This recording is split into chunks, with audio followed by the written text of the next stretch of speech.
नमस्कार दर्शकों, स्वागत है आपका एसए न्यूज चैनल उत्तराखंड में। दर्शकों, हमारे एसए न्यूज की टीम पहुंची आज सतलोक आश्रम कुरुक्षेत्र में, जहां दिनांक 15, 16, 17 फरवरी को संत रामपाल जी महाराज जी का 38वां बोध दिवस का कार्यक्रम हो रहा है। दर्शकों, आज भंडारे का तीसरा दिन है और यह भंडारा समापन की ओर है। आपको दिखाएंगे कि किस तरीके से यहाँ पे कार्यक्रम हो रहे हैं, किस तरीके से यहाँ पे भंडारे की व्यवस्था की गई है।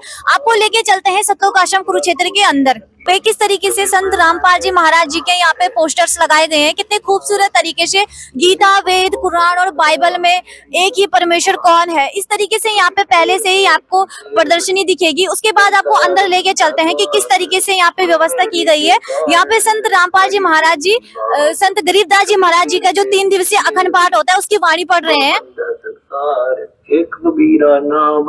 तो यहाँ पे देखोगे आप, यहाँ पे सेवादार कितने शांतिपूर्ण तरीके से लोगों का आदर सत्कार करने के लिए खड़े हैं। यहाँ पे दर्शकों, यहाँ पे देखिए, जब संत रामपाल जी महाराज जी के श्रद्धालु अपने घर को जाते हैं तो उनको संत रामपाल जी महाराज जी के आशीर्वाद से दिया हुआ प्रसाद मिलता है। यहाँ पे रक्षा सूत्र बांधते हैं और फिर यहाँ पे देखोगे आप, इधर पे फर्स्ट एड की भी सुविधा है, जहाँ पे दवाइयाँ वगैरह मिलती है। अगर किसी की तबीयत अचानक से खराब हो गई है तो यहाँ पे उनके लिए दवाइयों की भी सुविधा है।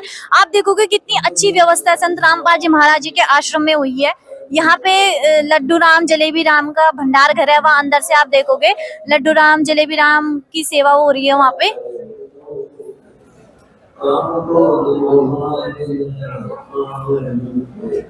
संत रामपाल जी महाराज जी के यहाँ पे पोस्टर्स अवेलेबल होते हैं। यहाँ पे जीने की राह, ज्ञान गंगा पुस्तक, उनके पोस्टर्स सारे यहाँ पे आपको उपलब्ध मिलेंगे। यहाँ पे देखो कितने अच्छे तरीके से यहाँ पे भी प्रदर्शनी वगैरह लगे हैं। ये पोस्टर्स वगैरह हैं संत रामपाल जी महाराज जी के। यहाँ पे पुस्तकालय है ये। उसके बाद आपको लेके चलते हैं सीधा भंडारे की तरफ। देखिए दर्शकों, यहाँ पे कितनी शांतिपूर्ण तरीके से यहाँ पे व्यवस्था की गई है भंडारे वितरण की सेवा की। यहाँ पे संत रामपाल जी महाराज जी के सानिध्य में भंडारा हो रहा है। देखिए यहाँ पे हर प्रकार के व्यंजन मिलेंगे आपको। तो यहाँ पे कुछ सेवादार है, उनसे हम बात करते हैं। नमस्कार सर। साहिब जी। क्या नाम है आपका? अनुराग दास। सर, हमें यहाँ पे बताइए, जो संत रामपाल जी महाराज जी के बोध दिवस के उपलक्ष्य में ये भंडारा हो रहा है, यहाँ पे भंडारा खाने की कोई फीस वगैरह ली जा रही है? संत रामपाल जी महाराज जी के बोध दिवस पे भी और जो बाकी पूरे साल में 6 समागम होते हैं आश्रमों में, किसी भी समागम में कोई भी फीस, कोई भी पर्ची नहीं काटी जाती। ये भंडारा 100% निःशुल्क होता है। ये इतनी अच्छी यहाँ पे व्यवस्था की गई है संत रामपाल जी महाराज जी की। दिन रात यहाँ पे श्रद्धालु आ रहे हैं, लेकिन अच्छी व्यवस्था की गई है। संत रामपाल जी महाराज जी का आप बताएंगे कि सामाजिक कल्याण में क्या क्या योगदान है? संत रामपाल जी महाराज सामाजिक कल्याण में निरंतर बहुत सारे कार्यक्रम चला के रखते हैं। जैसा कि आज आप इस समागम में देखेंगे कि रक्तदान शिविर कल हुआ है, दहेज मुक्त रमैनियां कल हुई हैं। कहीं बाढ़ आ जाती है तो संत रामपाल जी महाराज वहाँ खाद्य सामग्री पहुँचाते हैं। अयोध्या में राम मंदिर का निर्माण हुआ था, वहाँ पे कितने दिन निःशुल्क भंडारा चला। कोई बहन बेटियों को कोई पैसे की जरूरत है, वो सारी चीजें जो भी समाज कल्याण में जरूरी होती हैं, वो सारे संत रामपाल जी महाराज अपनी तरफ से बढ़ चढ़ कर उसमें योगदान कराते हैं। सर, हमारे दर्शकों का एक सवाल भी है। उन्होंने पढ़ा है कि संत रामपाल जी महाराज जी का यहाँ पे 38वां बोध दिवस हो रहा है। आप हमारे दर्शकों को बताइए, बोध दिवस आखिर होता क्या है? बोध दिवस में क्या होता है जी, संत रामपाल जी महाराज को जब उनके गुरु रामदेवानंद जी महाराज ने नाम दिया था, अपनी शरण में लिया था, उस दिन को बोध दिवस के रूप में मनाया जाता है। तो अब चलते हैं आध्यात्मिक प्रदर्शनी की तरफ, जहाँ पे प्रमाण दिए गए हैं कि संत रामपाल जी महाराज इस विश्व में पूर्ण एकमात्र संत है। यहाँ से देखिए, यहाँ से ये प्रदर्शनी शुरू हो चुकी है। यहाँ पे लिखा है कि नीलाखेड़ी करनाल में संत पॉलिटेक्निक कॉलेज, जहाँ पे संत रामपाल जी महाराज जी ने शिक्षा ग्रहण की थी। उसके बाद यहाँ पे कुछ लिख रखे संत रामपाल जी महाराज जी काशी उत्तर प्रदेश में। यहाँ पे संत रामपाल जी महाराज जी ने जो जो ज्ञान प्रचार किए हैं वहाँ पे बताया गया है। यहाँ पे इस प्रदर्शनी में देखिए संत रामपाल जी महाराज जी के मुख्य उद्देश्य, यानी संत रामपाल जी महाराज जी के नाम दीक्षा देने के और उनके संत बनने के क्या क्या कार्य है। तो यहाँ पे सारा लिखा गया है। भ्रष्टाचार को समाप्त करना, भ्रूण हत्या जैसे पाप को समाप्त करना। इसमें ये शो होता है कि संत रामपाल जी महाराज जी सामाजिक कल्याण के लिए क्या क्या प्रयास कर रहे हैं। फिर यहाँ पे उनके देखिए, यहाँ पे कुछ प्रमाण है गीता वगैरह के, यजुर्वेद वगैरह के। इसमें लिखा है कि सदगुरु के लक्षण क्या क्या होना चाहिए। उसके बाद चलते हैं जहाँ पे संत कबीर साहब जी ने धरती पर आके क्या क्या लीलाएं करे, वो प्रदर्शित करा गया है। यहाँ पे आप पहली प्रदर्शनी देखोगे कितनी सुंदर है। यहाँ पे लिखा गया है, नाम दीक्षा से पहले ज्ञान चर्चा करते हुए स्वामी रामदेवानंद जी महाराज और संत रामपाल जी महाराज। इसके बारे में विस्तार से जानते हैं जो यहाँ पे सेवादार है। नमस्कार मैम। सत साहिब जी। मैम हमारे दर्शकों को बताइए इस प्रदर्शनी में क्या बताया गया है। इस प्रदर्शनी में यह बताया गया है कि जब संत रामपाल जी महाराज को नाम दीक्षा देने की जब आदेश मिला था, उससे पहले जब सामूहिक रूप से सत्संग करते हुए स्वामी रामदेवानंद जी महाराज और संत रामपाल जी महाराज की ज्ञान चर्चा हो रही है और सभी उनके जो शिष्य हैं वो एक साथ बैठे हुए हैं। तो दर्शकों आपने पहली प्रदर्शनी के बारे में जाना, अब यहीं पे बगल में दूसरी प्रदर्शनी है उसके ओर भी चलते हैं। यहाँ पे दूसरी प्रदर्शनी है, आइए जानते हैं इस प्रदर्शनी में क्या बताया गया है। नमस्कार मैम। नमस्कार जी। सर, मैम इस दूसरी प्रदर्शनी के बारे में बताइए। इस प्रदर्शनी में जो है संत रामपाल जी महाराज जी को स्वामी रामदेवानंद जी जो है नाम दीक्षा का अधिकार देते हुए है। ये उस टाइम जो है नाम दीक्षा देने का अधिकार दिया गया था संत रामपाल जी महाराज जी को स्वामी रामदेवानंद जी द्वारा। तो अब चलते हैं तीसरी प्रदर्शनी की तरफ कि वहाँ पे क्या क्या प्रमाण दिए गए हैं। सर इस प्रदर्शनी के बारे में हमें बताइए। ये प्रदर्शनी है जी बांधवगढ़ के धर्मदास जी ये 68 तीर्थ करने गए थे, तो उसमें ये बैठ गया अपना चबूतरा चबातरा लगा के लीप लाप के, तो फिर वहाँ पर कबीर साहब प्रकट हो गए और ये अपना लगे पाठ करने अपना गीता जी का जोर जोर से।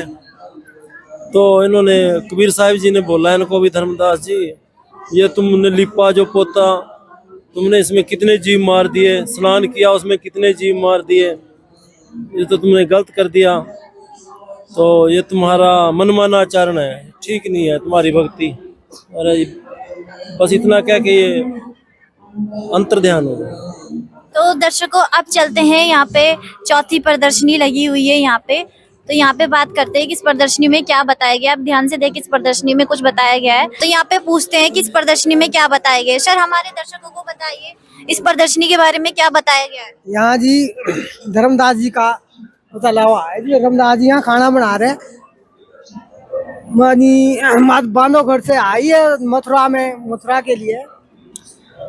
यहाँ इधर तो ये देखो परली साइड में यहाँ तो खाना बना रहे धर्मदास जी, और एक छोटी सी लकड़ी जैसे इन्होंने आग जलाई ना, ये इस लकड़ी में से कीड़ियाँ निकलने लगी। अब धर्मदास जी साधु मतलब धर्म आत्मा थे बेचारे, इनकी बहुत दुख हुआ इनको, भाई मैंने बड़ा पाप कर लिया, इस पाप के भोजन को मैं नहीं खाऊंगा, किसी साधु संत को खिला दूंगा मैं। फिर इधर देखो इसमें परमात्मा कबीर जी साधु रूप में यहाँ प्रकट हो गए हैं। धर्मदास जी, भाई भगवान जी आपको संची भूख लगी होगी कि हाँ हमारा धर्मदास जी भूख तो लगी है मेरे को। हाँ भाई तो रख दे भाई धर्मदास जी भोजन रख दे। फिर अब परमात्मा ने क्या किया कि परमात्मा ने अपने करुण से जल छिड़क दिया इस भोजन पर। धर्मदास जी ने जब भोजन रखा ना, फिर अपने करमंडल से जब पानी छिड़का था ना इधर को, फिर इस करमंडल से जो पानी छिड़का उससे कीड़ियाँ बन गई इस भोजन की, और कीड़ी हो गई उस भोजन की। अब परमात्मा तो साधु रूप में प्रभु तो थे कबीर जी, इन्होंने कहा कि धर्मदास तू तो यूं कहता वही कि मैं पाप नहीं करता, और देखता ये पाप मेरे ऊपर डालना चाहता है तू। परमात्मा ने ये थाली दूर पकाई कि मैं इस पाप के भोजन को मैं नहीं खाता, और तू कहता मैं पाप नहीं करता वही। अब धर्मदास जी तो बहुत दुखी हो गए, चरणों में पड़ गया प्रभु, और बोले कि भाई मेरे तो बहुत पाप हो गया। मथुरा को जा रहे थे तब तक धर्मदास जी जो है ना, और मथुरा से बांधवगढ़ को वापस चले गए, मथुरा को नहीं गए, वापस चले गए। रोते रोते घर पहुंच गए बेचारे धर्मदास जी, और अपनी भक्तमती जो आमनी देवी थी उनसे कहने लगे रोते रोते। तो आमनी देवी ने पूछा कि आपको क्या हो गया है, आप तो 68 तीर्थ नहाने गए थे, फिर लेकिन आप तो जल्दी आ गए। वही बोलो मैं तो वापस आ गया, मेरे को वो प्रभु रूप में परमात्मा मिले थे, और मैंने ऐसे ऐसे अपनी जो मैं साधना करता था मैं वो भी मैं बड़ा वो रहता ना धर्मदास जी भी, और मैं भी उनसे वार्तालाप करता रहा, और अंतर्ध्यान हो गया कि भाई बस। और मेरे को इसके बारे में बहुत दुख हुआ। धर्मदास जी रोंदे रोंदे घर पहुंच गए। अब आमनी दो बेचारे 6 महीने जब हो गए धर्मदास जी को, बिल्कुल सूख के कांटा बन गए। धर्म पत्नी ने कहा कि भाई कुछ परमात्मा ने बताया तो होगा, क्योंकि भाई जिससे तू तो बिल्कुल हो गया कमजोर, तो मर जाएगा तू तो। तब धर्मदास जी ने कहा भाई तुम ये धर्म यज्ञ करियो, अरे धर्म ये करियो भाई, भंडारे देने आपने, धर्म भंडारे देने, 3 दिन के भंडारे देने आपने। बोले वहां से मैं प्रकट हूँ, वहां से मिलूंगा आपने। वहाँ मिलूंगा। अब दर्शकों चलते हैं दूसरी प्रदर्शनी की तरफ। तो आइए इनसे जानते हैं इस प्रदर्शनी में क्या बताया गया है। माए हमें इस प्रदर्शनी के बारे में बताइए। ये यामिनी देवी धर्मदास जी हैं, इन्हें ना भंडारा चलाया परमात्मा के मिलने के वास्ते। ने बोला भी कहाँ मिलेंगे परमात्मा, कहाँ मिलेंगे? बोले भंडारा कराओ, तो बोले वहाँ आ सकते हैं। बोले उन्हें वादा करा था भी मैं वहाँ आऊँगा। फिर मतलब भंडारा करा, फिर भंडारे में उनको परमात्मा मिले। तो दर्शकों अब चलते हैं दूसरी प्रदर्शनी की तरफ कि इस प्रदर्शनी में क्या बताया गया है। तो यहाँ पे कुछ सेवादार है, उनसे बात करते हैं। हमें बताइए माता जी, यहाँ पे इस प्रदर्शनी में क्या बताया गया है? इसमें ये बताया गया कि भाई आप मेरे घर चलो, आप भंडारा से बात करके मेरे घर चलो भाई। अब तू अपने बच्चा न निपटा के आ जा भंडारे न, फिर मैं तेरे घर चलूंगा। तो उसने बोला कि भाई जल्दी चलो, क्या थोड़ी देर में चलेंगे, जब सब भंडारा चख देंगे तब आराम से बात करेंगे। फिर यहाँ से चल के ही अपने घर आए। अब यहाँ पे ये दूसरी प्रदर्शनी है, यहाँ पे जानते हैं इस प्रदर्शनी में क्या बताया गया है। तो मैम हमारे दर्शकों को बताइए इस प्रदर्शनी में क्या बताया गया है। ये धर्मदास जी हैं और ये इनकी पत्नी आमनी देवी जी हैं। ये भगवान परमात्मा कबीर साहब जी हैं। ये दिन रात रोते थे, 6 महीने रोते रहे। फिर इनको 6 महीने के बाद कदम के पेड़ के नीचे परमात्मा मिले। फिर इन अपनी कुटिया में लेके आए कि चलो। फिर इन्होंने क्वेश्चन किए आमनी जी ने कि हे परमात्मा, बंदी छोड़ा, आपने तो बहुत दुखी किया है, ये तो बहुत नरम दिल के भगत है। कहते आमनी देवी, मैंने इनको दुखी नहीं किया है, मैंने इनका लोहा गर्म किया है। अब ये आसानी से इस आध्यात्मिक ज्ञान को समझेंगे और अब ये सब बात को मानेंगे मेरी। तब इनको फिर परमात्मा ने तत्व ज्ञान का भेद बताया। तो दर्शकों अभी आपने सेवादारों की बातें सुनी। अब यहाँ पे दूसरी प्रदर्शनी लगी हुई है, इस प्रदर्शनी के बारे में भी जानने की कोशिश करेंगे। आप देखो कितने अच्छी तरीके से यहाँ पे ये चित्र प्रदर्शित किया गया है, इसके बारे में हम विस्तार से जानते हैं। मैम हमें इस प्रदर्शनी के बारे में बताइए। हाँ जी, ये धर्मदास जी है, सेठ धर्मदास जी बांधवगढ़ के। तो ये इनकी इच्छा हुई कि हे परमात्मा, मुझे सतलोक ले चलो, मुझे वो आपका गांव, वो आपका सतलोक देखना है। तो ये जो जिंदा बाबा के रूप में आए हुए थे कबीर परमात्मा, ये इनकी आत्मा को सतलोक लेके गए। तो वहाँ धर्मदास जी क्या देखते हैं कि कबीर परमात्मा सतपुरुष बैठे हैं, तख्त पर विराजमान है।